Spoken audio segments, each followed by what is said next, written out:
So the Easter weekend is just a week away and it's time for families to gather once again. So for blended families, this might bring mixed emotions, to say the least. So to discuss exactly how we can make an enjoyable time for everyone, we're joined now by Ken Resnick, who's an educational psychologist. Ken, thank you so much for your time this morning. I mean, it certainly is an interesting time, and especially when it comes to blended families, where we have a mixture of yours, mine, and ours.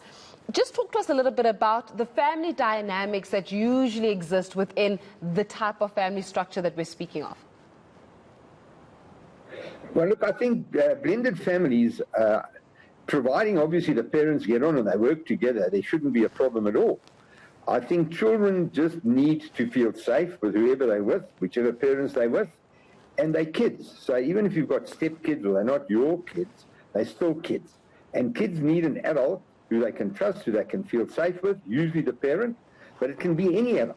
So in blended families, if a mom has got on with her life and she's met somebody and they've got kids and vice versa, well, in their home, that's their home. In other words, the parents or the step-parent is an authority figure in that house and will play a role in the child's life. But it is very important if the parents get on well. I'm talking about a divorced couple where they can work together, where the kids don't feel tension, where they feel the move over from one house to the other is fine. They don't get caught up in the parents' problems, etc. It should really be fine. Kids adapt very well, but they don't understand when there are issues. In other words, when their parents are shouting at them or they're shouting with each other, they don't understand what the problem is. So it really is important for the parents to understand this is a job. And if I'm a step-parent and I've got my wife's kids with me, they're kids. They don't have special privileges because they happen to be my wife's kids. They're just little human beings and they have to be brought up and they have to be parented. And that's how we've got to look at it. You've got to look at the families and the kids as our kids, not specifically, well, you know, these are your kids, so you bring them up, or these are my kids, etc., etc. So it really is important to just work together and there should be absolutely no problem. Ken, would it be a fair assessment to make that the difficulties of navigating holidays as a blended family come because on ordinary times, before the holidays, you know, during and after the holidays, you don't have that cohesion, you don't have that working together as parents to ensure that your children don't see themselves as, well, I'm her kids or I'm his kids and we're not their kids. So you're not working on it outside of the holidays, and then when you get to the holidays, it becomes tricky for you. Agreed. I think this should be an ongoing thing. Not all of a sudden the holidays and things have to change. I think it's very important that kids, that it's a normal sort of thing, that the holidays just arrive and this Easter I'm spending with my dad, next Christmas I'm spending with my mom, and it's fine. But if there are issues, as I said, and now all of a sudden there are holidays and there's a bit of conflict, that is going to affect kids. Because remember, Easter is just a fun time for children. Should be. And if the parents are going to have issues, well, the kids are not going to understand the issues, but it's going to affect them.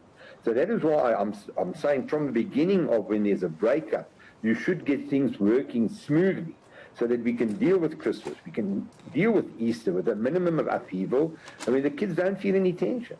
So it can't just be on holiday times, we've got to be a bit different. I think it's just part of their life. They just shift from one home to the other, and the parents have to understand parenting is a job. The issues that might have caused them conflict is a separate issue. But when it comes to the kids, they've got to work together because it's a job. And they're going to have those kids forever. And they've got to work in the best interest of the child. Yeah, you know, as you're speaking, Ken, it says, it speaks a lot to how parents need to have a certain level of emotional intelligence and be able to put the ego aside for the sake of the kids. But in reality, one would say that it's easier said than done. We seek a situation where it is completely amicable, where, you know, you don't have the feelings. But, you know, oftentimes they say that where there was once love in a relationship, there'll always be egos, or there'll always be someone that feels a little bit disenfranchised on the because we're human after all.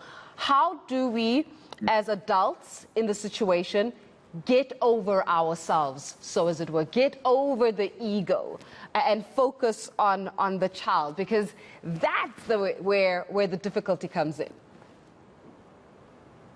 100%. But remember, we get on with our lives after the divorce. We don't take our problems into our job. Now, if we can see parenting as a job that we've got to do and work in the best interest of the child and put the egos aside, we can do it. But the problem is there's very little education to help parents understand that. Remember, if kids feel safe and they're happy, they don't need to phone their dad or their mom. It's not because they don't love their mom, they're just not thinking about their mom, because they're busy with their little world, they're busy with their activities. And often parents think that the one parent's turning the child against them. So it's the parent that has more of a need to be in contact with the child than the child has a need to be in contact with that parent if they're in an environment that they're feeling safe. So to me, there needs to be a lot more education with parents understanding their job. Because what's creeping in this day and age is this compassionate parent. We're doing far too much for the kids.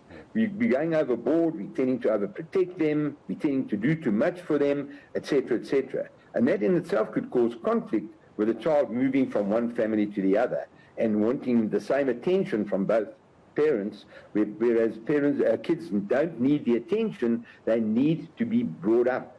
They need to be parented in the correct way. Ken, the child.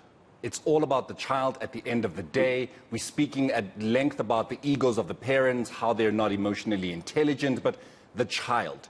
How does this affect the child at the end of the day? Because unfortunately, some of them can't even speak for themselves because they may not know what is happening, but they can see and they can feel the tensions. How does that affect them when they grow up? You know, it depends on how. Remember, a child is totally dependent on the adult. It doesn't have to be the biological parent to guide them to adulthood. That is our job. We're taking them into life. We've got to equip them with skills. They're born with passion, they're born with ability, they're born with the ability to persevere, etc. So parents have to understand, how do you maintain that passion? How do you build a child's self-esteem? It's totally up to the parent to equip children with the skills. But the moment the parent is using the child as some sort of emotional, you know, like there's a divorce, now my children are my life, and the parent's emotions get involved with what the child's, the child shouldn't be involved with, that's going to affect them. And especially when the child is maybe turned against the other parent. But we've got to understand that we're taking them into life. They cannot bring themselves up. We've just got to know how to do it. And of course it affects us. And especially if a dad's only seeing a kid every now and then, misses their child, wants to speak every day, and then doesn't understand that the child might not want to speak to them, not because they don't love their parent, because it's not important for them at that moment. So we've got to really understand, be above ourselves, and understand we're bringing up young little kids to go into adulthood. In 10 years' time, 15 years' time, they're going to be adults. And they're going to have their hang-ups. And their hang-ups are going to be as a result of the way we parent. Because I can tell you, virtually all our, if you have to look at ourselves, all our hang-ups, our self-esteem, our lack of confidence, etc., comes from the way we brought up. So we've really got a vital role to play. But we need to understand the knowledge. We've got to become above ourselves and not take our emotional needs first. We've got to work to what's in the best interest of the child. And that you can learn. It doesn't come naturally. That's the problem. We're given the ingredients, which is the kid, but no recipe on how to bring up kids. And that becomes quite a big problem.